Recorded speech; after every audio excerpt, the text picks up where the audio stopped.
Welcome to Luca is a Billionaire, where the only thing I invest in is your answers. You start now, unplug the X96q from power and prepare a thin pin for the reset hole.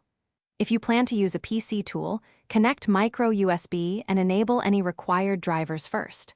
Once done, keep the remote handy and a TV on the HDMI input. You're doing this to force the box into recovery, so make sure backups are noted. If data matters, copy essentials to USB. Otherwise, proceed. This prepares the hardware and avoids surprises when you trigger recovery. With the pin in place, hold it and reconnect power. Keep pressure for about 10 seconds until the recovery menu appears.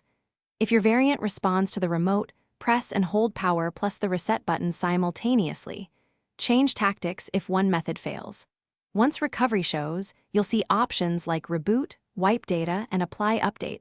Navigate with volume keys and confirm with power. You're doing this to clear software faults, so pick Wipe Data only if you're ready to erase user data. Choose Wipe Data/Factory Reset and confirm. Let the device complete the process without interrupting power. Once finished, select Reboot System now and watch the first boot. It may take longer than usual. If the box still misbehaves, use Apply Update from USB with correct X96q firmware. Make sure file names and formats match the device's requirements. After successful boot, reconfigure Wi-Fi and reinstall apps. Troubleshooting tip: if the unit fails to boot after these